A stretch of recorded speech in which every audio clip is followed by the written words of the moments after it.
আমি কি কোনো দলের কথা বলেছি? আমি শুরু থেকে নিয়ে অবমাননা করেছি। আমার প্রত্যেকটা বিএনপি মানুষ আমাকে ভালোবাসে।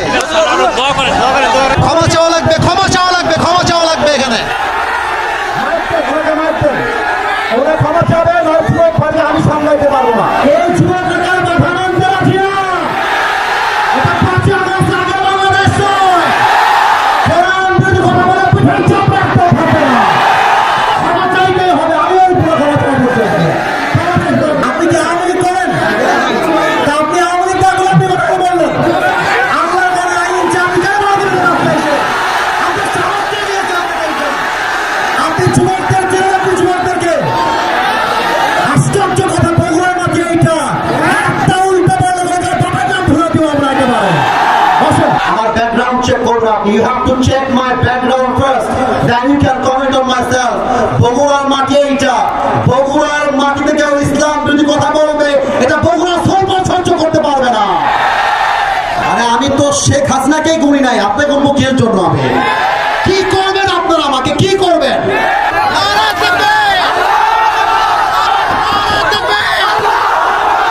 আজ থেকে কেউ যদি বাধা দেয়, তোমরা আমার বাংলার যুবক ভাইরা ওদের বাবার নাম ভুলা দিবে। যেখানে যেই নেতা বাধা দিবে জুতা পিড়ালে নামাই দেওয়া হবে। আমি কি কোনো দলের নাম বলেছিলাম? কাউকে গালি দিয়েছিলাম? দাঁড়ান দাঁড়ান দাঁড়ান, আমার ভূমিকার কথা শুরু হয়েছিল 3.5 হাত মাটির কবর দিয়ে। যুবক ভাড়া বলো, আমি এতগুলো আয়াত বললাম। আচ্ছা থামেন উনি। আচ্ছা তোমরা থামো থামো থামো থামেন থামেন থামেন। প্রিয় ভাইয়েরা, আমরা কোনো মারামারি চাই না। আল্লাহর কোরআন দিয়ে আইন চলবে, এটা কোনো রাজনৈতিক কথা হইতে পারে? এটা মুসলমানদের কই যেতে হবে। আগামী সংসদ চলবে কোরআন দিয়ে। সেই প্রবাদের পেছন রাখতেও থাকবে না। যুবক ভাইয়েরা আমার, আপনারা বুঝবেন আপনাদের এলাকায়। এটা আমি কিছু বলবো না আজকে। তোমরা আমার সঙ্গে থাকবো তো ইনশাআল্লাহ? তোমরা আমার পক্ষে আছো তো ইনশাআল্লাহ? আবার দেখা হবে রাসূলুল্লাহ ওয়া তাআলা ওয়াসিল মুমিনিন। ইনশাআল্লাহ দেখা হবে ইনশাআল্লাহ।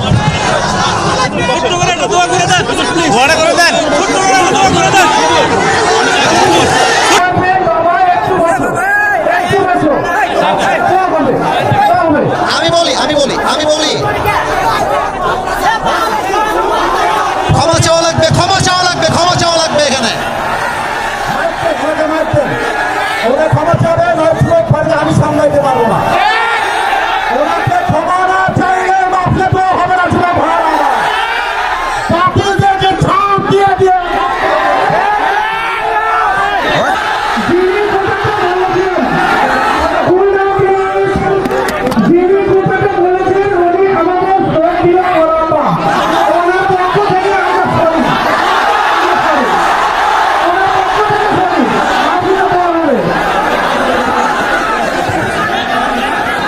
ঠিক আছে। উনি ক্ষমা চাইলে সমাধান হয়ে যাবে। উনি ক্ষমা চাইলে এই যুবকের মাথা নামতে রাখি না। এটা 5 আগস্ট আগে বাংলাদেশ নয়। কোরআন যদি কথা বলে পিঠের চাপ রাখতে থাকে না। ক্ষমা চাইতেই হবে। আমি ওই পুরো ক্ষমা চাইতে চাই। ক্ষমা চাইতে হবে।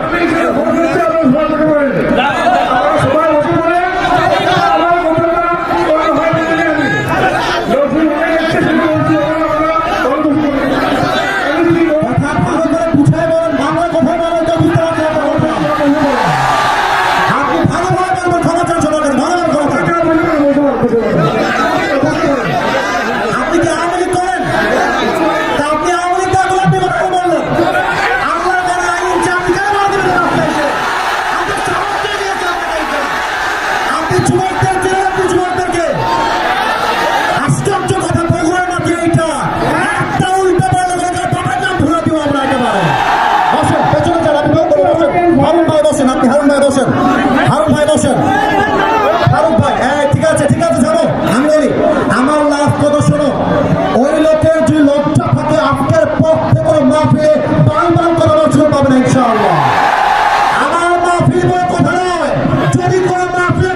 তো দলকে ভোট দেওয়া লাগবে।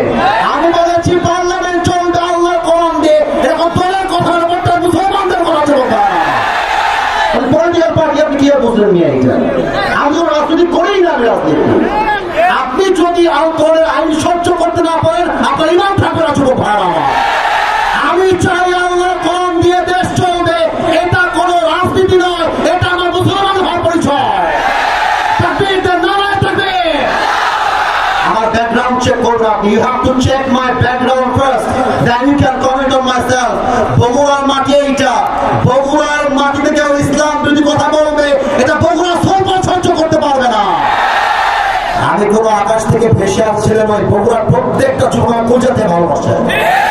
হ্যাঁ যুবক, তোমরা সাক্ষী দাও, তোমরা সাক্ষী দাও। আমি কোন দলের নাম বলেছি? কোন দলকে ভোট দেওয়ার কথা বলেছি? আমি জাস্ট বলেছি আল্লাহর জমিনে আইন যদি পাস করতে হয়, ব্রিটিশ আইন নয়, আল্লাহর কোরআন দিয়ে আইন পাস করতে হবে। এই কথা যদি রাজনীতি হয়ে যায়, আপনার মাথায় টুপি করে নাম নাই, পাঞ্জাবের দরকার নাই, আপনি জিন্সের প্যান্ট করে ঘুরে বেড়ান। সাবধান আব্বাজান, আমাদেরকে রাগায় দিলেন না আব্বাজান। আমি হয় বাঁচবো, থামো থামো থামো থামো থামো, আমি হয় বাঁচবো না হয় মরবো। আর যতদিন বেঁচে আছি হকের কথা বলতে আপোষ করতে পারবো না। আমি 1.5 ঘন্টা যাবত ওয়াজ হয়েছে, রেকর্ড হয়েছে। কেউ যদি বলতে পারে আসিফ হুজুর একটা দলের নাম বলেছে, আমি জীবনে ওয়াজ করবো না। এই তোমরা বসে আছো, কোনো দলের নাম বলছি? দলকে ভোট দেওয়ার কথা বলছি? তোদের অসম্মান করার কথা বলেছি? আমি জাস্ট বলেছি ধর্ম ইসলাম মুখে নয়, কাজে আমার মানতে হবে। আপনি খালি নামে বলবেন আমার নাম মোহাম্মদ, আর কাজে বলবেন ব্রিটিশ আইন চাই, মানুষের আইন চাই, এটা মুসলমানের পরিচয় হতে পারে না। অতএব আব্বাজান, আমি আপনাকে ভালোবেসে বললাম, আপনার মিডিয়া রেকর্ড হয়ে গেছে। এটা মিডিয়া রেকর্ড হয়ে গেছে, কারণ কিন্তু কোটি মানুষ দেখে ফেলবে এটা। এর জন্য কোথায় কি বলতে হয়, কতটুকু বলতে হয়, সাবধান হয়ে বলতে হবে। এখানে এটা 5 আগস্টের আগের বাংলাদেশ নয়, এটা 5 আগস্টের পরে বাংলাদেশ। আরে আমি তো শেখ হাসিনাকে গুনি নাই, আপনাকে গুনবো কিসের জন্য? আমি কি করবেন আপনারা? আমাকে কি করবেন? আমার যুবক ভাই আমার সঙ্গে আছে, একটা চুলকে ভাড়া করতে পারবো না আমার এই মাটিতে।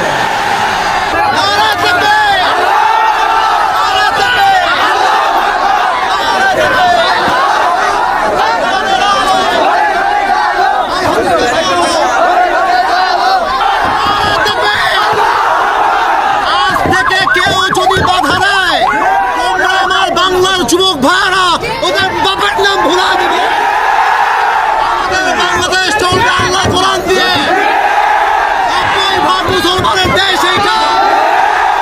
5 আগস্টের পর দেশটা স্বাধীন করেছি। এটা নাকি বিএনপির লোক? যদি কোনো বিএনপির লোক বলে আল্লাহ কোরআন দিয়ে দেশ চলবে না, এমন নেতা চাই যার কোরআন দিয়ে দেশ চালাতে চায়, যে নবীর আদর্শ মানতে চায়। আজকের পর থেকে লাস্ট কথা, লাস্ট কথা শোনো। বগুড়া বলে কথা নয়, যেখানে যেই নেতা বাধা দিবে জুতা পিড়ালে নামাই দেওয়া হবে। ঠিক আছে, ইনশাআল্লাহ।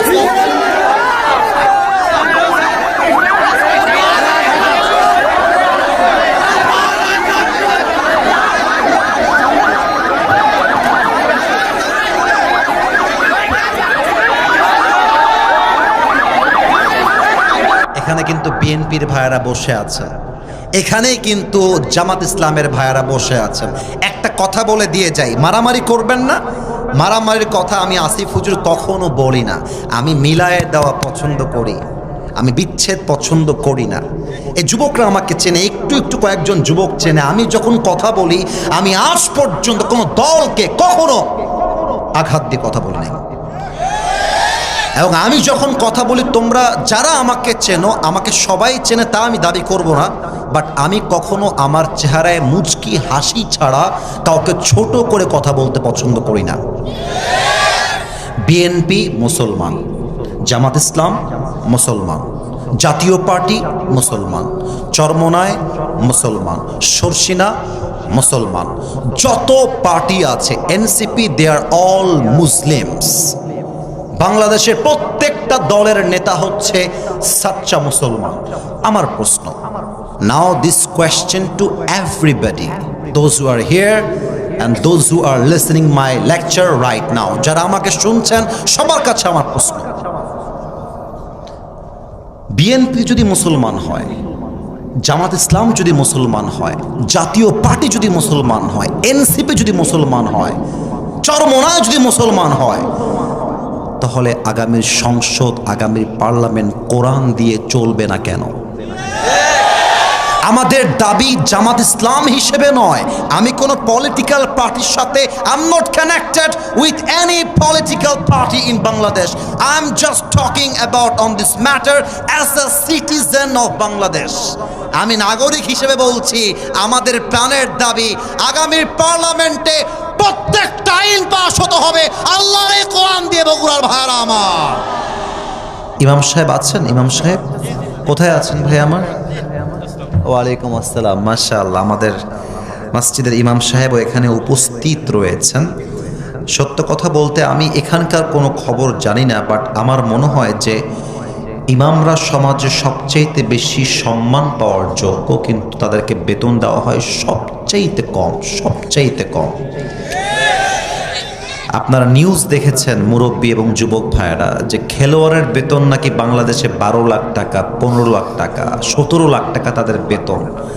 তো আমার দাবিটা হচ্ছে, একজন খেলোয়াড় যার কাজের সাথে ইসলামের ন্যূনতম কোনো সম্পর্ক নেই, কোরআনের কোনো সম্পর্ক নেই, তার বেতন যদি দেয় রাষ্ট্র 15 লাখ টাকা, আমার তো মনে হয় ইমামের বেতন হওয়া দরকার 20 লাখ টাকা।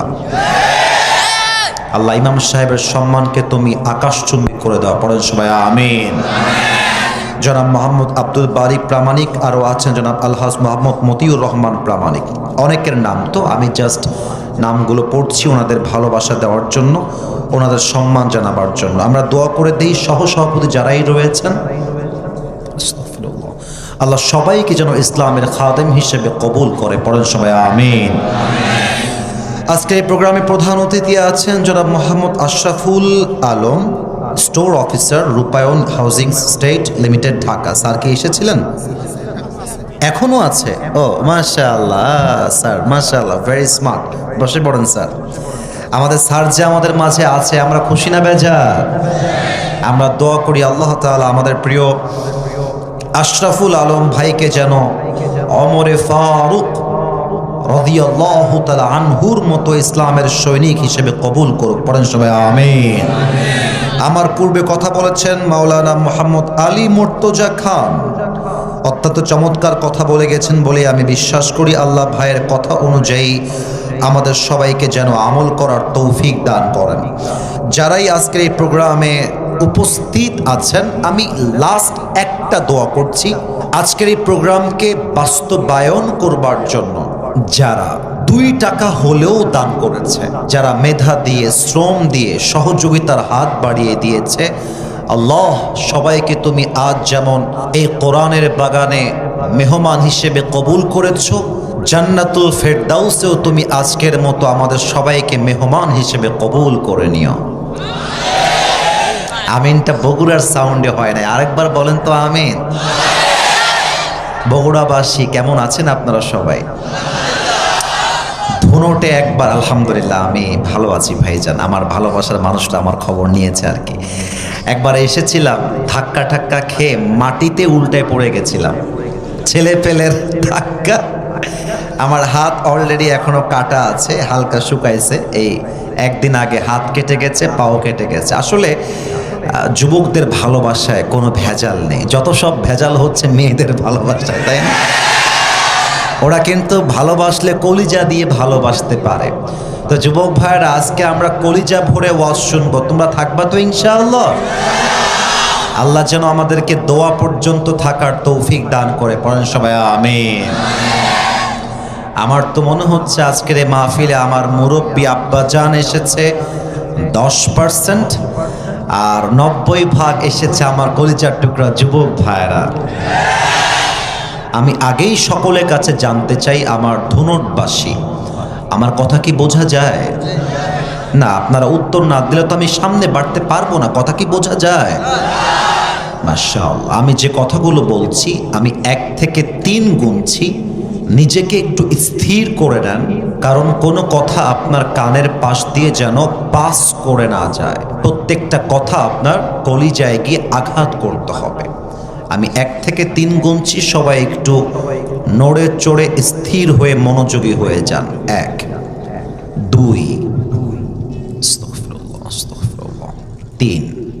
আপনি যে মাটিতে এখন বসে আছেন, আগামীকাল সেই মাটিতে আপনার 3.5 হাত মাটির ঘর হবে।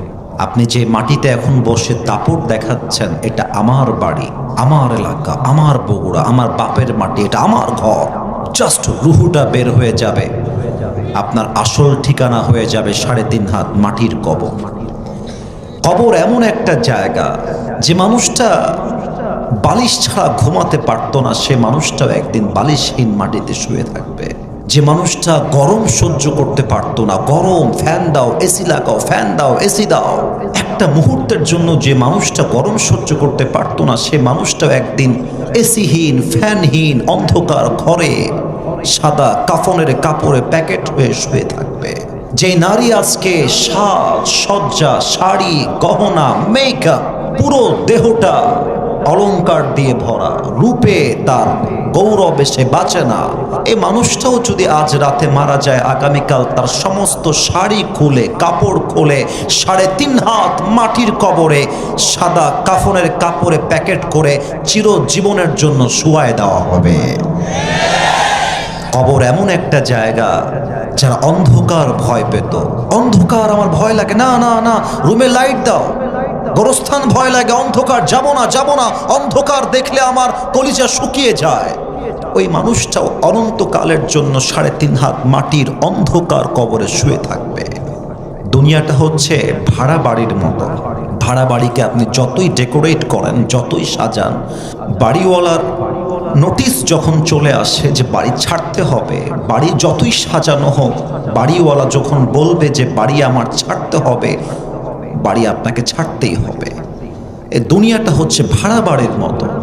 যতই সাজান, যতই গোছান, সারাটা জীবন প্রবাসে গিয়ে দেশে থেকে মাথার ঘাম পায়ে ফেলে, বুকের তাজা রক্তকে পানি করে যতই বাড়ি সুন্দর করেন, ভাড়াটিয়ার আসল মালিক যখন ডাক দিয়ে বলবে your time is over, you just have to come to me, তোর আসার সময় হয়ে গেছে, বাস, যতই সাজানো গোছানো বাড়ি হোক, সব কিছু ফেলে রেখে যেতে হবে এক সত্তার কাছে। বলেন সবাই, তিনি কে? আপনারা আমার কথা যদি একটু বুঝতে সমস্যা হয় আমাকে একটু বলবেন, আমি আরেকবার জিজ্ঞেস করি, আমার কথা কি বোঝা যায়? এত শখের বাড়ি, আমরা মাঝে মাঝে গৌরব করে বলি যে এটা আমার বাড়ি। এই দেখো কত সুন্দর করে সাজিয়েছি, গেট দেখো, গেটের দাম 1 লাখ টাকা। এটা আমার বাপের বাড়ি, এটা আমার দাদার বাড়ি, এটা আমার নিজের বাড়ি। But always remember one thing, always মাথায় রাখবেন, এই বাড়ির মালিক আপনি নন। এই বাড়ির আসল মালিক একজন বগুড়াবাসী। আল্লাহর নামটা আসতে নয়, জবান দিয়ে বলেন তো, আসল মালিক কে? পরের জায়গা পরের জমিন ঘর বানায় আমি রই, আমি তো সেই ঘরের মালিক নই। পরের জায়গা পরের জমিন ঘর বানায় আমি রই, আমি তো সেই ঘরের মালিক নই। সেই ঘরখানা যার জমিদারি, আমি পাই না তাহার হুকুম জারি, আমি পাই না জমিদারের দেখা, আমি পাই না জমিদারের দেখা, মনের দুঃখ কারে কই, আমি তো সেই ঘরের মালিক নই। একটু গান তো আমার সাথে, পরের জায়গা পরের জমিন, আমি তো সেই ঘরের মালিক নই। একটু গান না, পরের জায়গা পরের জমিন,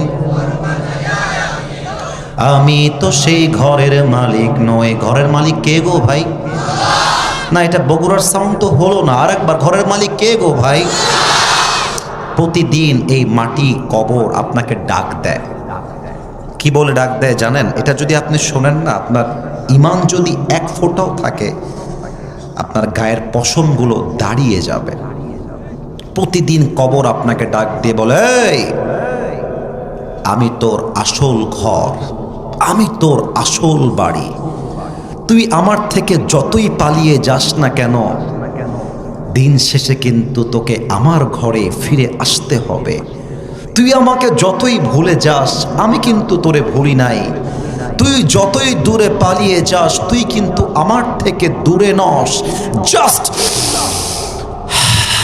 নিঃশ্বাসটা যে ফেললি, সেকেন্ড নিঃশ্বাস যে নিতে পারবি, তোর কাছে কোনো গ্যারান্টি নাই। একবার নিঃশ্বাস বন্ধ হয়ে যাবে, তুই আমার ঘরে আজীবনের জন্য ঢুকে যাবে। প্রত্যেক দিন কবর বেনামাজিকে ডাক দিয়ে বলে, এই বেনামাজি, তুই যখন ফজরের নামাজটা বাদ দিয়ে বাসার মধ্যে ল্যাপ মুড়ি দিয়ে, কম্বল মুড়ি দিয়ে শুয়ে থাকিস, আমি তোকে দেখে বড্ড অবাক হই আর বলি, কিরে তোর কি ওঠার সময় হয় নাই? কিরে তোর কি নামাজের প্রতি গুরুত্ব জাগে নাই? কিরে তুই কি আমার ঘরে আসবি না? কিরে তুই কোন ঘুমে ডুবে গেলি? এই ঘুম তো তোর নাও ভাঙতে পারে। তুই যদি বলিস আমি আজকে নয় কাল থেকে নামাজি হব, কাল থেকে রোজা রাখবো, কাল থেকে দাড়ি রাখবো, কাল থেকে সুদ ছাড়বো, কাল থেকে বিড়ি ছাড়বো, কাল থেকে পর্নোগ্রাফি রাখবো, ছেড়ে দিব, সব বাদ দিয়ে দিব, বেটা মাথায় রাখিস, তোর মতো হাজারো যুবক যারা বলতো কাল থেকে ভালো হয়ে যাব, কাল থেকে ভালো হয়ে যাব, ওই কালটা আর আসে নাই। ওরা সেদিনই কবরের বাসিন্দা হয়ে গিয়েছে, ঠিক কিনা বলে?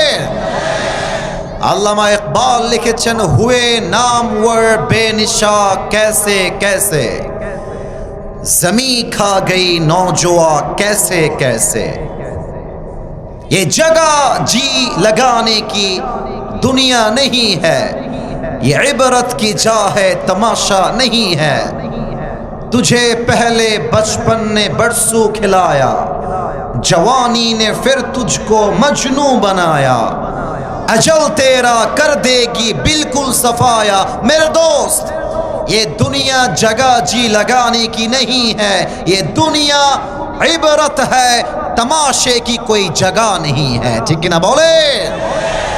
वमल हयातुद दुनिया इल्ला मताउल गुरूर। This life of this world is nothing more than play and entertainment. আল্লাহ কি কথা বলছে আপনাকে আমাকে? আল্লাহ বলছে, এই যে চাকচিক্যময় দুনিয়া দেখছিস, একটু আমার দিকেই আপনারা তাকান না। আমি কিন্তু অহংকার নিয়ে কোনো কথা বলছি না। আমার বগুড়ার ধুনটবাসী, এই যে আমার পাঞ্জাবিটা, এটা পাকিস্তানি ড্রেস। আমি যেটা বলছি এটা বোঝেন। আমি অহংকারের জন্য বা আমি অনেক বড় লোক, আমি এটা বোঝাচ্ছি না। আমার মূল মেসেজটা বোঝার ট্রাই করবেন। আমার এই পাঞ্জাবিটা পাকিস্তানি পাঞ্জাবি।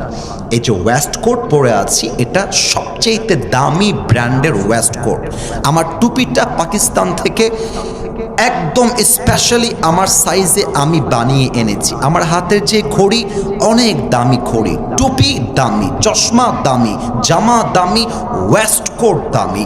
আমি মাঝে মাঝে নিজেকে ভাবি যে কিরে আসিফ, এত দামি জামা, এত চাকচিক্যময় জামা পরে তুই যে অলওয়েজ রোড দিয়ে গাড়ি চালাস, যদি কখনো একটা ট্রাক এসে পেছন থেকে একটা ধাক্কা মারে, তুই একটা বাড়ি খেয়ে তোর মাথা ফেটে যায়, তোর রুহুটা বের হয়ে যায়, সাথে সাথে তোর যত চাকচিক্যময় জামা আছে সব খুলে সাদা কাফনের কাপড়ে প্যাকেট করে তোকে দুনিয়ার থেকে বিদায় নিয়ে 3.5 হাত মাটির কবরে শুয়ায় দেওয়া হবে। এটার নামই তো দুনিয়ার জীবন, ঠিক কিনা বলে? রূপেরই গৌরবে সাজিয়াছ সাজ, সোনা দানা কত কি আর রাজকী পোশাক, যেদিন প্রাণ চলে যাবে সবই পড়ে রবে, প্রাণ চলে যাবে সবই পড়ে রবে, গায়ে দেবে মার কিনো থন রে মন আমার, কেন বাঁধো দালান ঘর, একদিন মাটির ভেতরে হবে ঘরে মন আমার, কেন বাঁধো দালান ঘর? ঠিক কিনা বলেন? দেহ তোমার চর্ম চর গলে পচে যাবে, শিরার উপর শিরাগুলি ছিন্ন ভিন্ন হবে, মন্ডু মিরু দণ্ড সবই হবে খণ্ড খণ্ড, মন্ডু মিরু দণ্ড সবই হবে খণ্ড খণ্ড, পড়ে রবে মাটির উপরে মন আমার, কেন বাঁধো দালান ঘর? একটু গান তো আমার সাথে। একদিন মাটির ভেতরে রে মন আমার, কেন বাঁধো দালান ঘর? পড়েন সবাই আল্লাহু আকবার। আমরা সেই 3.5 হাত মাটির কবরের জন্য আজকে প্রস্তুতি নিতে চাই। আজকে মজা করতে চাই কম, চোখের পানি ফেলতে চাই বেশি। এবার আপনাদের কাছে আমার প্রশ্ন, আল্লাহর কাছে কি প্রিয় হতে আমরা চাই? আমার যুবক ভাইয়ারা, আব্বা জানেরা, বলেন তো কবরে কি আমরা শান্তি চাই? শেষ প্রশ্ন, এবার যেন কেউ বাদ চলে না যায়। চোখটা বন্ধ হওয়ার পরে, মৃত্যুর পরে আমরা জান্নাত কি চাই? আল্লাহ গো, আমি অধম, খুব ভালো ওয়াজ করতে পারি না আল্লাহ, তবে তুমি আমার জবানে আজকে এমন কথা বের করে দিও যার দ্বারা আমিও জান্নাতি হতে পারি, আমার সবাই যেন আজকে জান্নাতুল ফেরদাউসের মেহমান হতে পারি। পড়েন সবাই আমিন। আমি সবাইকে এই মুহূর্তে 3টা প্রশ্ন করব, অ্যাক্টিভ থাকতে হবে যেন উত্তর কোনোভাবেই ভুল না হয়ে যায়। আমার ধুনটবাসী জেহেনটাকে অ্যাক্টিভ করেন, মনটাকেও একদম অ্যাক্টিভ করেন, একদম ঠান্ডা মাথায় কলিজা দিয়ে বোঝেন এবং উত্তর দেন। বলেন তো, the life we are leading in this world right now, যে দুনিয়াতে আমরা এখন আছি, যেই জীবনে আমরা আছি, বুঝলে উত্তর দিবেন, না বুঝলে চুপ থাকবেন, আমি উত্তর দিব। বলেন তো, এটা কি পরকাল না ইহকাল? হ্যাঁ, রাইট আনসার, ডানে বামে না আমার দিকে বলেন সবাই, পরকাল না ইহকাল? ইহকাল। এখন মূল প্রশ্ন, বলেন তো ইহকালের জীবন বেশি উত্তম না পরকালের জীবন বেশি উত্তম? Right answer. আরেকবার বলেন, দুনিয়ার জীবন বেশি উত্তম না আখিরাতের জীবন বেশি উত্তম? প্রমাণ হলো আল্লাহর কোরআন, 30 নম্বর পারা সূরাতুদ দুহার 4 নম্বর আয়াত। আল্লাহ রাব্বুল আলামিন বলছেন, ওয়ালাল আখিরাতু খায়রুল লাকা মিনাল উলা। আমি আল্লাহ রাব্বুল আলামিন দুনিয়ার জীবনকে অধিক উত্তম করে বানাই নাই, বরং আমি আল্লাহ রাব্বুল আলামিন দুনিয়ার জীবনের চাইতে আখিরাতের জীবনকে হাজার হাজার গুণ বেশি উত্তম করে বানিয়ে দিয়েছি। কোন সবাই সুবহানাল্লাহ। The life of hereafter is much more better than this worldly life. দুনিয়ার জীবনটা উত্তম জীবন নয়, বরং আমি আল্লাহ তাআলা দুনিয়ার চাইতে আখিরাতকে সেরা করে বানায় দিয়েছি। তোমরা কইতে পারলেন না আমি আপনারা? এবার আমার দ্বিতীয় প্রশ্ন, একটু আমার দিকে তাকান। চেহারা দেখার জন্য বলছি তা না, কিন্তু একটু আমাকে দেখে অবজার্ভ করবেন। আর প্রশ্ন করলে উত্তর সবাই দিবেন না, 2 থেকে 3 জন উত্তর দিবেন, তাতেই এনাফ হয়ে যাবে। আমি আসিফ হুজুরকে দেখে, আপনাদের সরাসরি দেখে আনুমানিক একটা আইডিয়া করে বলেন তো কত বয়স মনে হচ্ছে? 2-1 জন বললেই হবে। 25 একটা উত্তর পেয়েছি। আর কারো কোনো উত্তর আছে? 26-27। মাশাআল্লাহ, আপনাদের উত্তরটা একদম কাছাকাছি, একদম 100 রাইটও না, আবার রাইটের বাহিরে নয়, একদম কাছাকাছি। এবার আর একটা প্রশ্ন, এবার মুরব্বী আব্বাজান একটু খেয়াল করেন, স্টেজে তো আছেই, সামনে যারা আছেন একটু খেয়াল করবেন এই প্রশ্নটা। এখানে এমন কোনো মুরব্বী কি বসে আছেন যার বয়স 50-এর উপরে? থাকলে একটু হাত তুলবেন, বেয়াদবি নেবেন না আমার কথায়। 50+, এই যে 1 2 3 4 5, হাত নামান আব্বাজান, হাত নামান। এবার আমাকে উত্তর দেন তো, দুনিয়ার জীবনটা কি বেশি লম্বা না পরকালের জীবন বেশি লম্বা? তো ভয়টা কিসের? উত্তরটা আমি পাইলাম না কেন? আবারও বলছি, দুনিয়ার জীবন বেশি লম্বা না পরকালের জীবন বেশি লম্বা? দলিল হলো আল্লাহর কোরআন 30 নম্বর পারা 4 নম্বর পৃষ্ঠা, সূরাতুন নাজিআতের 46 নম্বর আয়াত তথা একদম শেষ আয়াত। কান্নাহুম ইয়াওমা ইয়ারাউনাহা লাম ইয়ালবাথু ইল্লা আশিয়াতান আও দুহাহা। এই আয়াতের অর্থ যখন আমি পড়ি, আমার কলিজার মধ্যে ধুক ধুক ধুক ধুক ধুক ধুক শুরু হয়ে যায়। এত মারাত্মক আয়াত। আল্লাহ রাব্বুল আলামিন বলছেন, 80 বছরের মুরব্বী যেদিন মারা যাবে, তার পরকালের জীবন যখন শুরু হয়ে যাবে, কবরের জীবন যখন শুরু হয়ে যাবে, যখন সে পরকালকে সচক্ষে দেখে ফেলবে, আল্লাহকে বলবে, আল্লাহ এই পরকালের জীবনটা যে এত লম্বা, আমি যে 80 বছর দুনিয়াতে ছিলাম, এই পুরো 80 বছরের জীবনটা পরকালের কাছে আমার মনে হচ্ছে একটা সকাল কিংবা সন্ধ্যার মতো হবে। আল্লাহু আকবার। 80 বছরের জীবন মনে হবে একটা সকাল। শুনলে হবে না, বুঝতে হবে। 80 বছর দুনিয়ার হায়াত, পরকালে যাওয়ার পরে মনে হবে এটা একটা সন্ধ্যা ছিল, একটা ছোট্ট সকাল ছিল। এবার সবাই 2টা চোখ বন্ধ করবেন 5 সেকেন্ডের জন্য। আমি আগে বলে দেই বন্ধ কেন করবেন। আস্তাগফিরুল্লাহ, আস্তাগফিরুল্লাহ। 2টা চোখ বন্ধ করে সবাই ভাববেন আপনি এখন এই মুহূর্তে 3.5 হাত মাটির কবরে শুয়ে আছেন।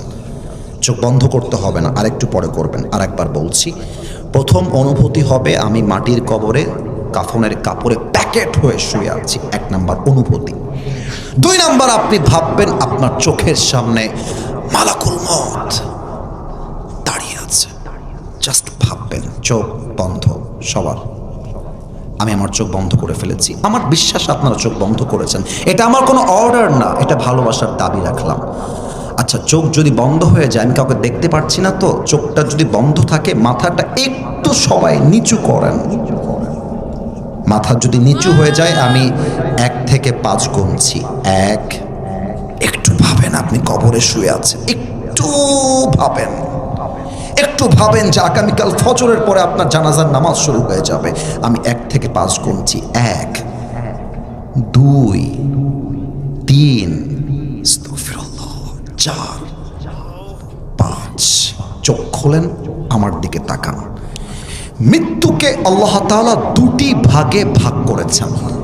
এক হচ্ছে নামাজি বান্দার মৃত্যু, আর এক হচ্ছে বেনামাজি বান্দার মৃত্যু। নামাজি বান্দার সামনে যখন মালাকুল মউত এসে দাঁড়িয়ে যাবে, তার হাতের চামড়ার রং হবে সাদা ধবধবে, দেহে থাকবে লম্বা একটা সাদা জুব্বা, দেখতে হবে একদম তাগড়া যুবকের মতো। ডাক দিয়ে বলবে, ইয়া আইয়াতুহান নাফসুল মুতমাইন্না উখরুজি ইলা মাগফিরাতিল্লাহি ওয়া রিজওয়ানি। এই নামাজি বান্দা, আসো, বের হও, আসো আসো আসো। মালাকুল মউত ডাকবে। নামাজি বান্দা বলবে, আইনাল খুরুজ, जाना है तो कहाँ जाना है, मेरा आखिरी ठिकाना कहाँ पर है, मुझे बताओ, যাবো কোথায়। এবার একটা হাদিস বলছি, সুবহানাল্লাহ, কেউ যেন আস্তে পড়বেন না, জোরে পড়বেন। আগে তর্জমাটা করে দেই। মালাকুল মউত বলবে, ইলা মাগফিরাতিল্লাহি ওয়া রিজওয়ানি, আসো আসো, আরে আল্লাহর জান্নাত তো তোমার অপেক্ষায় বসে আছে, তুমি জাস্ট বের হয়ে আসো। সুবহানাল্লাহ পড়বেন না আপনারা? এবার আমার হাতের দিকে তাকান। এটা তো টিস্যু, এমন কেউ নেই যে জানে না। কিন্তু খেয়াল করেন তো, এই টিস্যু কি ধনুটবাসী, গোল না চারকোনা? ভয় পেয়ে গেছেন, উত্তর কিন্তু সঠিকই দিয়েছেন আপনারা। আবারও, গোল না চারকোনা? চারকোনা। হাদিসটা প্র্যাকটিক্যালি বোঝাচ্ছি, বাম হাত না ডান হাত দেখবেন। Look at my right, look at my right hand, ডান হাত দেখবেন।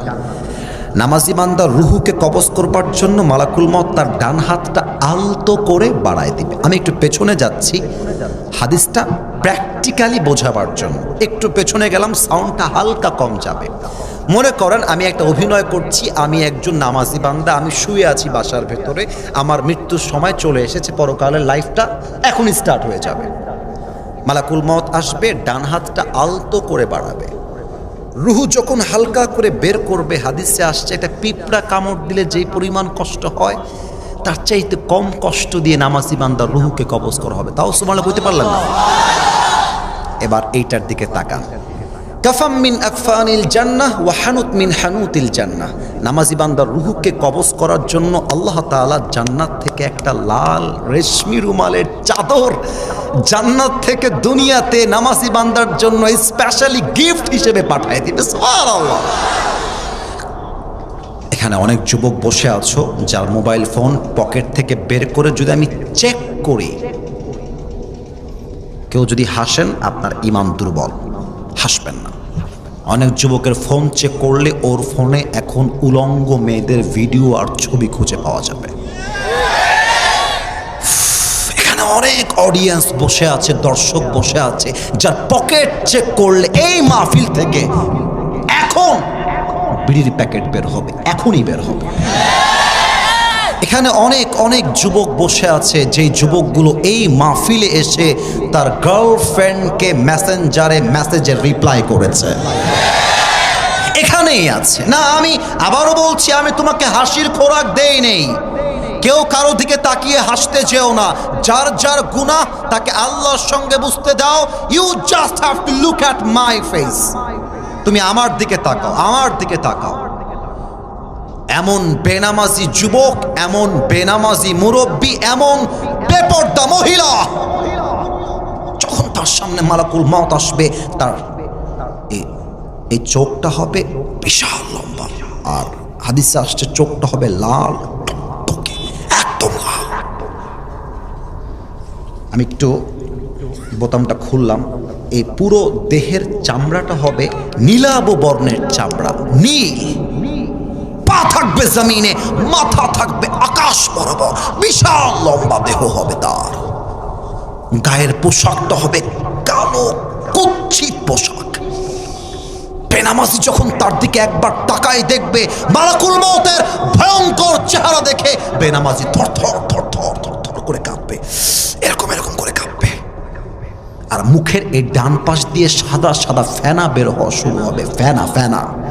বেনামাজির দিকে মালাকুল মউত একটা চিৎকার দিয়ে ধমক দিবে, ইয়া আইয়াতুহান নাফসুল খাবিসা উখরুজি ইলা গাযাবিল্লাহ। এই বেনামাজি বের হ।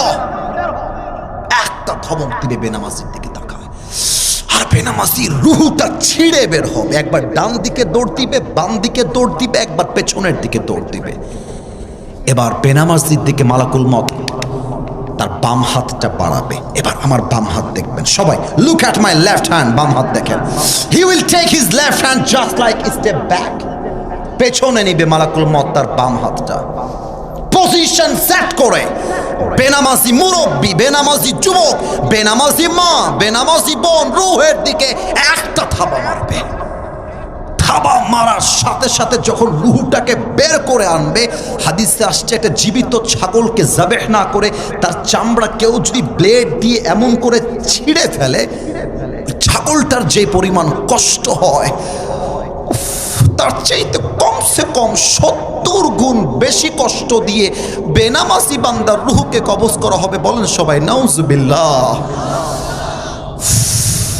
এই কথা শুনেও যদি আজকে থেকে নামাজ কেউ না পড়ে, আমার তো মনে হয় তার চাইতে হতভাগা আর কেউ হতে পারে না, ঠিক কিনা বলেন? রুহু যখন কবজ হয়ে যাবে, আমার আব্বা 7 বছর আগে মনে পড়ে গেল, তাই বলছি, বলা যাবে না? আমি একটা কথা বলবো, এটাও হাদিসের সঙ্গে সম্পৃক্ত, যদি পারমিশন পাই তবে বলবো, বলা কি যাবে? 7 থেকে 8 বছর আগে আমার আব্বা হার্ট অ্যাটাক করেছিল। হার্টের পেশেন্ট আমার বাবা, 3 বার হার্ট অ্যাটাক করেছে। তো রাজশাহী কলেজে আমার আব্বাকে আমরা ভর্তি করলাম, রাজশাহী মেডিকেল কলেজে।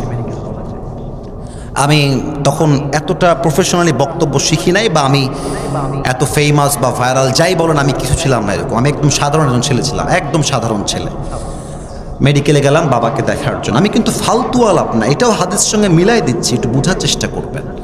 মেডিকেলে গেলাম তো কীভাবে বোঝাই, আমার দিকে একটু তাকাবেন, স্টেজটা একটু দেখবেন।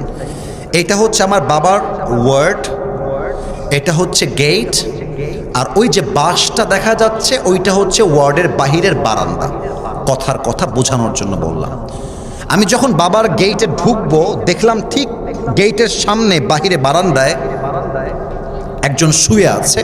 এই বয়স কত হবে, 40-45, দেখতে যুবকই মনে হচ্ছে, বয়স্ক মনে হচ্ছে না। আর তার পাশে তার মেয়েরা বসে আছে, ওই আপেল কিংবা কমলা এরকম কিছু খাওয়াচ্ছে তার বাবাকে তারা। তো আমি দেখলাম কিরে বাবা, হার্টের রোগী কিন্তু বসে বসে মুচকি হাসি দিচ্ছে, খুব হাসতেছে, খুব হাসতেছে। আমি অবাক হয়ে গেলাম, আরে বাবা হার্টের পেশেন্ট এত হাসে কেমন করে? ইনি তো সুস্থ হয়ে আছে, এনাকে কে নিয়ে আসছে? আমি নিজে নিজেই বলতেছি এনাকে কে নিয়ে আসছে, তো সুস্থ আছে। মনে মনে ভাবতেছি, বাবার কাছে গেলাম, সালাম দিলাম। আব্বা কথাবার্তা বলে বললো, আব্বা যাও বাহির থেকে একটা পার্টি নিয়ে আসো। পার্টি মানে সব, আমি কি ভুলটুল বললাম নাকি ভাই? ওই পার্টি সব, হ্যাঁ সব, রাইট। এই যে আমার আব্বাজান ধরে ফেলেছে, আপনারা হয়তো বুঝতে পেরেছেন। তো পার্টি কিনতে বাহিরে গেছি, এই অন অ্যান অ্যাভারেজ 2 থেকে 5 মিনিটের কম বেশি হবে, 2 থেকে 5 মিনিট।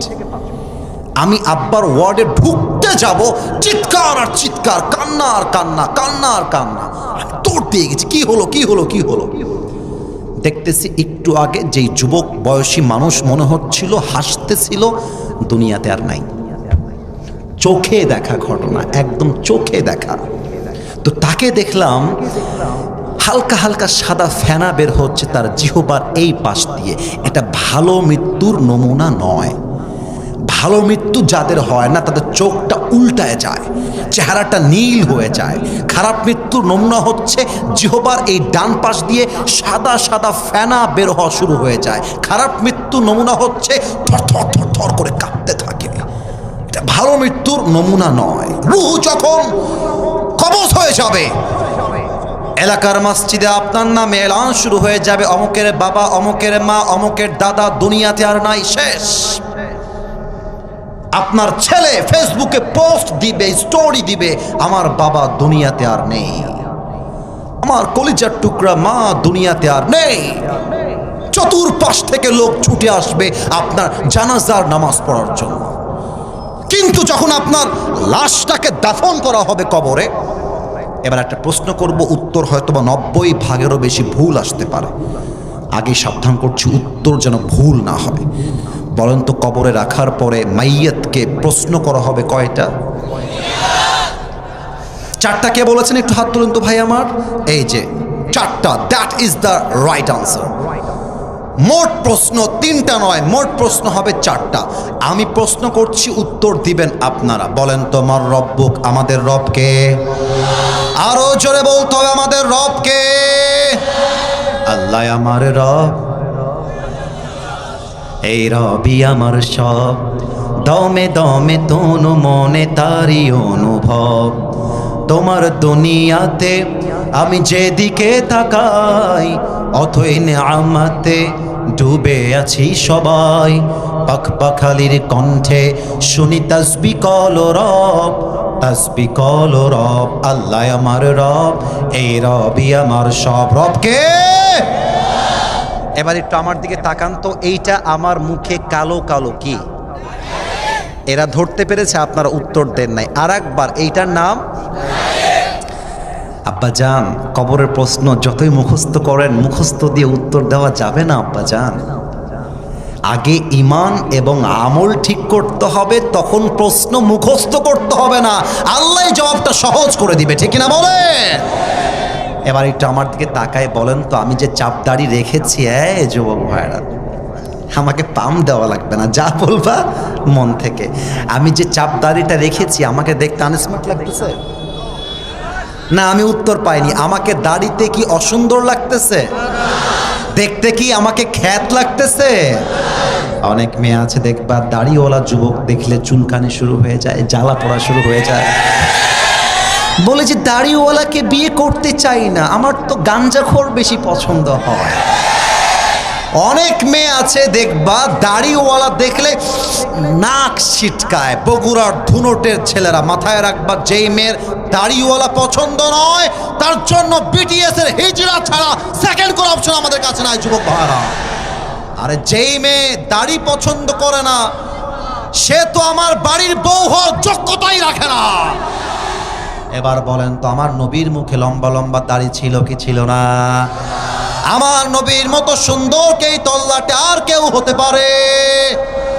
চাঁদের চেয়ে সুন্দর তুমি, নবী আমার কমলি হিওয়ালা, দো জাহানের বাদশাহ তুমি, প্যারা নবী সাল্লে আলা, দো জাহানের বাদশাহ তুমি, প্যারা নবী সাল্লে আলা, চাঁদের চেয়ে সুন্দর তুমি, নবী আমার কমলি হিওয়ালা। সুবহানাল্লাহ পড়বেন না আপনারা মিয়া?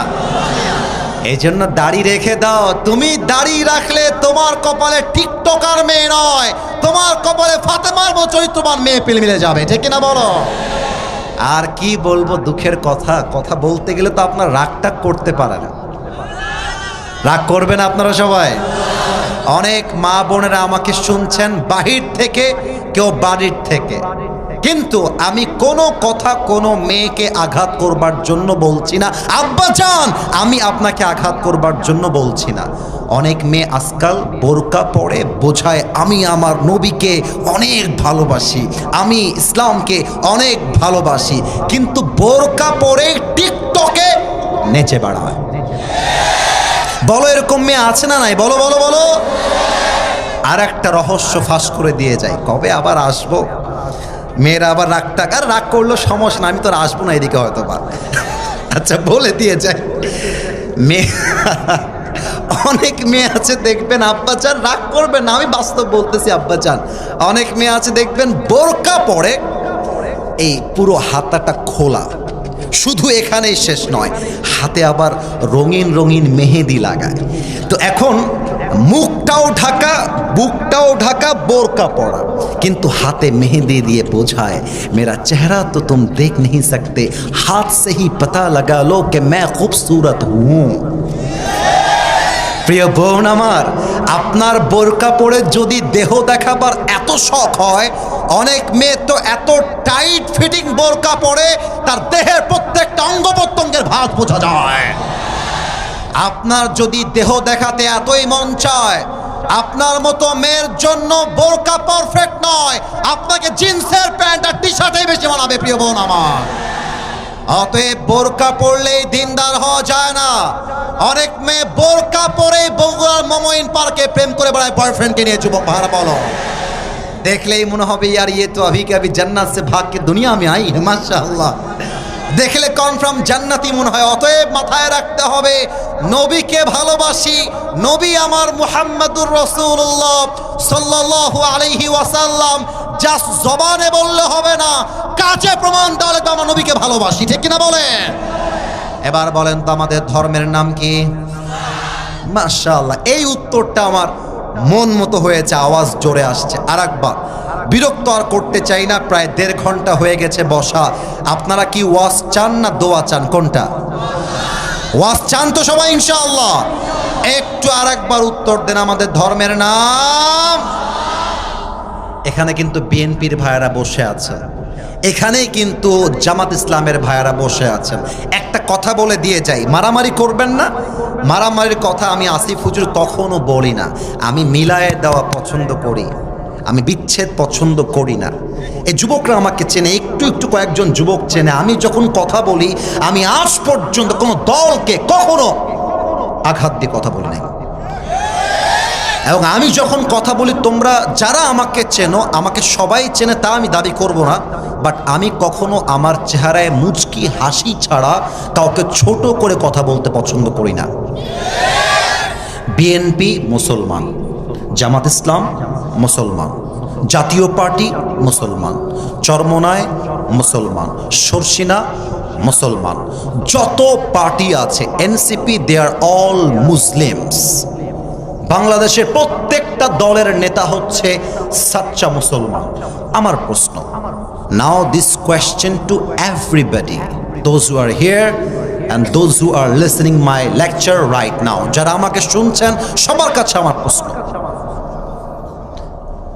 বিএনপি যদি মুসলমান হয়, জামাত ইসলাম যদি মুসলমান হয়, জাতীয় পার্টি যদি মুসলমান হয়, এনসিপি যদি মুসলমান হয়, চরমোনায় যদি মুসলমান হয়, তাহলে আগামীর সংসদ, আগামীর পার্লামেন্ট কোরআন দিয়ে চলবে না কেন? আমাদের দাবি জামাত ইসলাম হিসেবে নয়, আমি কোনো পলিটিক্যাল পার্টির সাথে I am not connected with any political party in Bangladesh. I am just talking about on this matter as a citizen of Bangladesh. আমি নাগরিক হিসেবে বলছি, আমাদের প্রাণের দাবি আগামীর পার্লামেন্টে প্রত্যেকটা আইন পাস হতে হবে আল্লাহর এই কোরআন দিয়ে। বগুড়ার ভাইরা আমার, আচ্ছা এবার দেখেন তো, একটু দাঁড় করাচ্ছি। ভাই আমার একটু দাঁড়াও তো, তুমি এই যে সামনে, তুমি একটু দাঁড়াও। হ্যাঁ হ্যাঁ হ্যাঁ, তুমি দাঁড়াও। না না না, ওকে ধমক দেওয়ার জন্য দাঁড় করায়নি। কলিজার ভাই, তোমার নাম কি কলিজা? হ্যাঁ, মোহাম্মদ আলী। এই বগুড়াবাসী, ধুনুটবাসী, আমি আমার ওয়াজের শেষের দিকে আছি, শেষ ভালো যার সব ভালো তার। ওকে কি দেখা যায়? একটু বলেন না, একটু উত্তর দেন। মিডিয়া যাবে, আরে বাঘের বাচ্চা আমরা, কাপুরুষের বাচ্চা আমরা নই, ঠিক কিনা বলেন? মোহাম্মদ আলীকে দেখা যায়? এবার দেখেন, মোহাম্মদ আলী মনে করেন এমন একটা দলের লোক, যেই দল ইসলাম কোরআন কিছুই মানে না, ভালোবাসে না। এখন ওই যে আব্বাজান দেখেন, ওই যে পেছনে যেই গেটটা দেওয়া আছে, আমি ওই পর্যন্ত গেছি, বাড়ি যাব বা আর এক প্রোগ্রামে, গাড়ি থামায় দিয়েছে মোহাম্মদ আলী। কি হুজুর, কবরের বস্ত্র ভালোই লাগছিল, গান গাইলেন ভালোই লাগলো, আপনাকে পার্লামেন্টে কোরআন যাবে এই কথা বলতে কে বলেছে হুজুর? পাতি নেতা, পাতি নেতা আর কি। আচ্ছা আচ্ছা, হ্যাঁ হ্যাঁ হ্যাঁ, কথা কিন্তু আব্বাজান বুঝে গেছে। তো এখন আমি বললাম, এই তোর বাড়ি, আমাদের রাজশাহীর একটা ভাষা আছে, এ তোর বাড়ি কতিবে, রাজশাহীতে বলে। তো ওকে বললাম যে, এই ছেলে, এই থাম, তুই থাম, তোকে আমি দেখতেছি। দিয়ে আমি ড্রাইভার সাহেবকে বলবো, ভাই ড্রাইভার সাহেব, গাড়ির মধ্যে একটা হাইসা আছে, বের করেন তো, ওই শালাকে দেখে নিবো আজকে। দিয়ে হাইসা নিয়ে এসে মোহাম্মদ আলীর পায়ে মারছি একটা কোপ, ওর ডান পা কেটে পড়ে নিচে পড়ে গেছে। সোনামণি নতুন, বসো বসো বসো। ও ভয় কাঁপতেছে। আচ্ছা এবার না না না, হাসলে হবে না, কথা বুঝতে হবে। আমার ধর্ম যে ইসলাম, আমার ধর্ম ইসলাম কেন? আমার ধর্ম খ্রিস্টান না কেন? আমার ধর্ম ইহুদি না কেন? বৌদ্ধ না কেন? আমরা তো মুসলমান হয়ে কলিজার মধ্যে গৌরব বোধ করি, ঠিক না বলে? এখন সবাই মিলে চিৎকার দিয়ে বলছে, আসিফ হুজুরকে আটকা। আসিফ হুজুর মোহাম্মদ আলীর ডান পা কেটে দিয়েছে। সবাই মিলে আমাকে ধরছে। আগামীকাল সকালবেলা আমাকে বগুড়ার জেলখানায় ভরে দিয়েছে, ঢুকো জেলখানায়। 3 দিন পরে আমার বগুড়া জেলা আদালতে বিচার হবে, আসিফ হুজুর অমক যুবকের ডান পা কেটে দিয়েছে। এই আমি কিন্তু হাসির জন্য বলি না, বোঝাবার জন্য বলেছি। এখন জজ সাহেব বলছে, আসিফ হুজুর না, আপনি খালি লোকটা দেখতে সুন্দর, লোকটা আপনি আসলে ভালো না গো, কাজটা আপনি ঠিক করেন না। আপনার বিচার হলো ব্রিটিশ আইন অনুযায়ী 5 বছরের জেল আর 1 লাখ টাকা জরিমানা। এখন বিচারটা সঠিক হলো কিনা বোঝার জন্য দাড়িপাল্লা নিয়ে আসা। দাড়িপাল্লার একদিকে দেন মোহাম্মদ আলীর ডান পা কাটা, দাড়িপাল্লার আর একদিকে দেন আমার বিচার 5 বছরের জেল আর 1 লাখ টাকা জরিমানা। নাও দিস কোয়েশ্চেন টু ইউ, উত্তর দিবেন বাঘের বাচ্চার মতো, ভয়ের কোনো কারণ নাই। দাড়িপাল্লার ডান দিকে ডান পা কাটা, দাড়িপাল্লার বাম দিকে 5 বছরের জেল, 1 লাখ টাকা জরিমানা। আপনি কিয়ামত পর্যন্ত যদি টান মারেন দাড়িপাল্লার আগায় ধরে, সমান সমান হবে? আপনার একটু জোরে কইলে না কইতে পারি, সমান সমান হবে? আচ্ছা 10 বছরের জেল, 5 লাখ টাকা জরিমানা, আবার টান দেন, সমান সমান হবে? সমান সমান করতে চাইলে আপনাকে আল্লাহর জমিনে আল্লাহর কোরআন দিয়ে সংবিধান কায়েম করতে হবে। কেমন করে? দলিল দিচ্ছি। ওয়াকাতাবনা আলাইহিম ফিহা আন্নান নাফসা বিন-নাফস والعين بالعين والأنف بالأنف والأذن بالأذن والسن بالسن والجروح قصاص। আল্লাহ বলছে, কেউ তোমার চোখ তুললে তুমি তার চোখ তুলো, হাতের বদলে হাত, পায়ের বদলে পা, নাকের বদলে নাক, জানের বদলে জান। এটার নাম ইসলামের সংবিধান। এবার আইন পাস করেন আল্লাহর কোরআন দিয়ে। জজ সাহেব বলবে আসিফ হুজুর ডান পা কেটে দিয়েছে, তোমরাও আসিফ হুজুরের ডান পা কেটে দাও। এবার দাড়িপাল্লা নিয়ে আসেন, দাড়িপাল্লার ডান দিকে মোহাম্মদ আলীর ডান পা দেন, দাড়িপাল্লার বাম দিকে আসিফ হুজুরের কাটা ডান পা দেন। এবার টান দেন, দেখবেন সমান সমান হয়ে গেছে। ওমান হাকামা বিহি আদালা, এই কোরআন দিয়ে যে বিচার করবে সেই তো সঠিক বিচার করতে পারবে। অতএব আমরা আগামীর বাংলাদেশের নির্বাচনে কোনো গাঁজাখোর এমপিকে দেখতে চাই না, সুদখোর এমপি দেখতে চাই না। আমরা দেখতে চাই এমন এমপি যে এমপি আল্লাহর এই জমিনে আল্লাহর কোরআন দিয়ে আইন পাস করতে চায়। এই হচ্ছে 3টা প্রশ্ন। এবার 4 নাম্বার প্রশ্ন বলেই আমরা শেষের দিকে যাব। 4 নাম্বার প্রশ্ন এবার কবরে হবে। ফেরেশতা বলবে কি রে বাবা, এ তো একটাও আটকায় না, ব্যাপার কি? বলবে এই ভাই, ওমা ইলমুক, what is the source of your knowledge? তুমি এতগুলো জ্ঞান অর্জন করেছো কই থেকে, তোমার জ্ঞানের উৎস কোথায়? এবার একটু উত্তর দেন। আমাদের জ্ঞানের উৎস একটা কিতাব, কিতাবটার নাম আপনারা বললেন না, একটু জোরে বলবেন সবাই মিলে, কিতাবটার নাম আরো জোরে বলতে হবে, জ্ঞানের উৎস কিতাবটার নাম। এবার সবাই 2 হাত তোলেন, সবাই 2 হাত তোলেন। প্রিয় ভাইয়েরা আমার, কমিটির সঙ্গে আমার ওয়াদা ছিল সব জায়গায় 1 ঘন্টা ওয়াজ করি, এখানেও 1 ঘন্টা হবে, কিন্তু 1 ঘন্টা পার হয়ে প্রায় 1.5 ঘন্টার কাছাকাছি হয়ে গেছে। তবে কমিটিকে ধন্যবাদ, তারা 10টার পর পর এসে আমাকে স্টেজে উঠিয়ে দিয়েছে। আমরা রাত ভোর নয়, আমরা ওয়াজ কম শুনলেও হবে, বাট ফজরের জামাতটা মিস করা যাবে না, ঠিক কিনা বলে? একটু হাতটা মুষ্টিবদ্ধ করেন, একটু আমার দিকে তাকায় করলে ভালো হবে। এই যে এইভাবে, মাশাআল্লাহ মাশাআল্লাহ। এবার একটু উঁচু করেন, মাশাআল্লাহ। যা বলছি তাই শুনছি, এটা আমার বগুড়ার মাটি, আমার প্রাণের মাটি। একটু আল্লাহকে ডাক দেন, আল্লাহ। আওয়াজটা আগের মতো হয় নাই, আর একবার আল্লাহ। এবার একটু কাশি দিয়ে গলা ঠিক করতে হবে। আমরা কয়েকটা ওয়াদা করব আল্লাহর সাথে, ওয়াদা শেষ দোয়ার দিকে যাব। একটু জোরে আল্লাহ, আর একটু জোরে, ও আমার আল্লাহ, তোমার, একটু বুঝতে সমস্যা হয়েছে, আবারও বলছি, তোমার শাহী দরবারে। একটু জোরে বলেন, দিল থেকে। মাশাআল্লাহ, আমার পেছনে আব্বাজানরা অনেক ভালোবাসে আমাকে, তারাও উত্তর দিচ্ছে। আর একবার, দিল থেকে তওবা করলাম, ও আমার আল্লাহ। মাশাআল্লাহ, আমার পেছনে আব্বাজানের জোর অনেক বেশি দেখছি। না, আমি বলি, আপনারা বলবেন, ও আমার আল্লাহ, তুমি আমার জীবনের সব গুনাহ মাফ করে দাও। তোমরা কিন্তু বলো না এই ভাই, আল্লাহ তো মাফ করতেও পারে, তাই না? বলো, আল্লাহ তো তোমাকে ক্ষমা করতেও পারে। আল্লাহকে বলো, আল্লাহ মাফ করে দাও। পড়েন সবাই আওয়াজ দিয়ে, আমিন। এবার হাতটা নামিয়ে ওয়াদা করেন, এই হাতটা উঠবে না, তবে এই ডান হাতটা বুকে রাখেন। মাশাআল্লাহ, সবাই রেখে দিয়েছে, সবাই রেখে দিয়েছে বুকে, ডান হাতটা বুকে। লাস্ট ওয়াদা, শেষ ভালো যার সব ভালো তার। বলেন সবাই আল্লাহ, আর একবার আল্লাহ। দিল থেকে নিয়ত করলাম।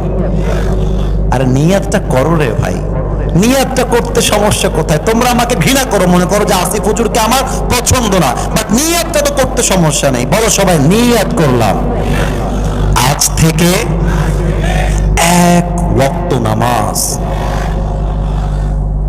আর আরো জোরে, আর কখনো ছাড়বো না।